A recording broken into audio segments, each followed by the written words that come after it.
दिल्ली में सुबह। एक तरफ यमुना नदी का शांत बहाव, दूसरी तरफ शहर की व्यस्त जिंदगी की ओर बढ़ते लोग। प्रिया और उनके पति विक्रम रोज इसी नज़ारे से गुजरते हुए ऑफिस जाते थे। उनकी सफेद इनोवा शहर के ट्रैफिक जाम में हमेशा की तरह रुक गई। हे भगवान, या ट्रैफिक, पता नहीं आज ऑफिस पहुंच पाएंगे या नहीं। विक्रम थोड़ा अधीर हो गया। प्रिया ने मुस्कुराते हुए उसके हाथों को सहलाया। रोज ऐसा ही होता है ना विक्रम, कोई बात नहीं, बस ये सोचो कि थोड़ा ज्यादा समय साथ मिल रहा है। उसके शब्दों ने उसे सुकून दिया।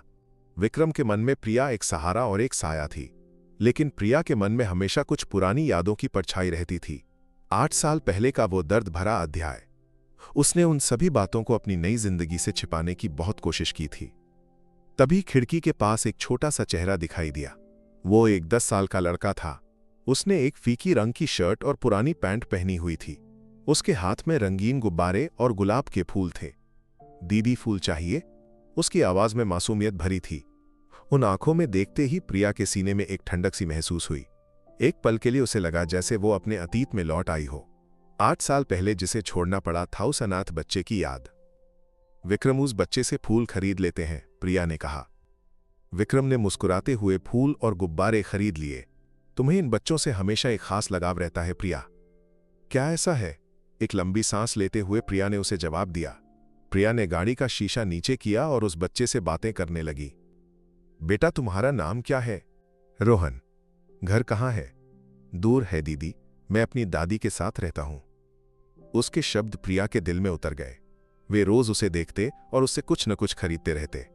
रोहन के साथ उनका एक गहरा रिश्ता बन गया। रोज सुबह प्रिया और विक्रम ऑफिस जाते समय रोहन का इंतजार करने लगे। प्रिया ने उससे उसके सपनों के बारे में पूछा। बड़े होकर वो क्या बनना चाहता है, ये भी पूछा। रोहन ने उसे बताया कि वो स्कूल जाना चाहता है। मुझे पढ़ना बहुत पसंद है दीदी, लेकिन दादी की तबीयत ठीक नहीं रहती, मैं ही घर का ध्यान रखता हूं। उसका हर एक शब्द प्रिया के मन को दुखी कर देता था। ये उसके उस बेटे की ही उम्र थी जिसे उसने 8 साल पहले छोड़ दिया था। उसे देखते ही प्रिया की आंखें भर आती थीं। विक्रम ये सब देखकर हैरान था। प्रिया का उससे बढ़ता हुआ लगाव देखकर वो खुश था। क्या बात है प्रिया, क्या तुम परेशान हो? विक्रम ने पूछा। कुछ नहीं विक्रम, रोहन को देखकर मेरे मन में कुछ उदासी आ जाती है। प्रिया ने झूठ कहा। हमें उसकी मदद करनी चाहिए।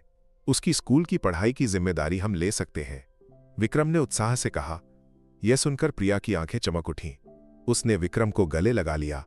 ये सोचकर कि उसके बेटे को अब एक अच्छी जिंदगी मिलेगी, प्रिया का मन खुशी से भर गया। एक दिन सुबह वे हमेशा की तरह ऑफिस जा रहे थे। तभी एक ट्रैफिक पुलिस वाले ने आकर उन्हें दूसरे रास्ते से जाने को कहा। उसने बताया कि रास्ते में एक हादसा हुआ है और वहां बहुत बड़ा जाम है। जब विक्रम ने गाड़ी मोड़ी तो प्रिया को कुछ अजीब सा महसूस हुआ। उसका मन कह रहा था कि कुछ बुरा होने वाला है। थोड़ी देर बाद प्रिया ने उसी जगह की तरफ देखा जहां वे रोज रुकते थे। वहां रोहन के गुब्बारे और फूल बिखरे पड़े थे। उसका मन टूट गया। वो तुरंत गाड़ी से उतरी और उस तरफ दौड़ी। तभी उसने देखा कि पुलिस वाले रोहन को एक ऑटो रिक्शा में बिठाकर अस्पताल ले जा रहे थे। प्रिया और विक्रम रोहन का पीछा करते हुए अस्पताल पहुंचे। रोहन को इमरजेंसी रूम में ले जाया गया। वहां प्रिया रोहन की दादी के पास गई। उस चेहरे को देखते ही प्रिया चौंक गई। ये वही चेहरा था जिसे उसने 8 साल पहले अपने ही बेटे को छोड़ते समय देखा था। ये उसके पूर्व पति की मां थी। तभी प्रिया को सदमे से वो सच समझ आया कि रोहन उसका अपना बेटा है। प्रिया का मन बेचैन हो उठा। पति और बेटे को छोड़ने वाली वो रात प्रिया के मन में एक बिजली की तरह कौंध गई। 8 साल पहले विक्रम से शादी करने के लिए प्रिया ने अपने पति और बेटे को छोड़ दिया था। रोहन से मिलना उसे किस्मत का खेल लगा। प्रिया की आंखों से आंसू बहने लगे। पूर्व पति की मां ने प्रिया को देखा तो वो भी चौंक गईं। जब विक्रम को पता चला कि रोहन प्रिया का बेटा है तो उसे प्रिया पर गुस्सा आया। प्रिया ने अपने अतीत को उससे छिपाया था, इस बात से उसे दुख हुआ। तुमने मुझे धोखा दिया प्रिया, तुमने मुझे और अपने बेटे दोनों को धोखा दिया। इतना कहकर विक्रम प्रिया को अकेला छोड़कर चला गया। विक्रम के जाने के बाद प्रिया को लगा जैसे उसकी दुनिया उजड़ गई हो। रोहन अस्पताल में खतरे में था, विक्रम उसे अकेला छोड़ गया था।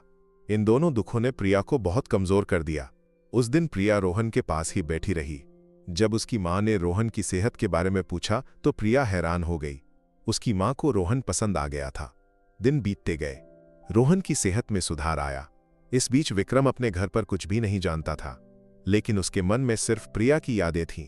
प्रिया की मासूम हंसी, प्यार और उसकी परवाह, ये सब उसके मन में भर गया था। उसने प्रिया से नफरत करने की कोशिश की जिसने उसे धोखा दिया था, लेकिन उसे नहीं लगा कि उसने कुछ गलत किया था।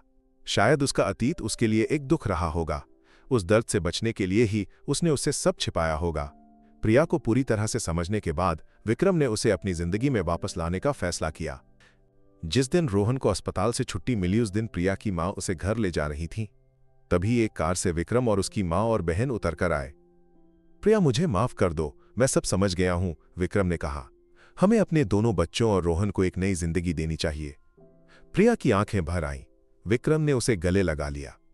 रोहन और उसकी दादी को साथ लेकर विक्रम और उसका परिवार प्रिया और रोहन को अपने घर ले गए।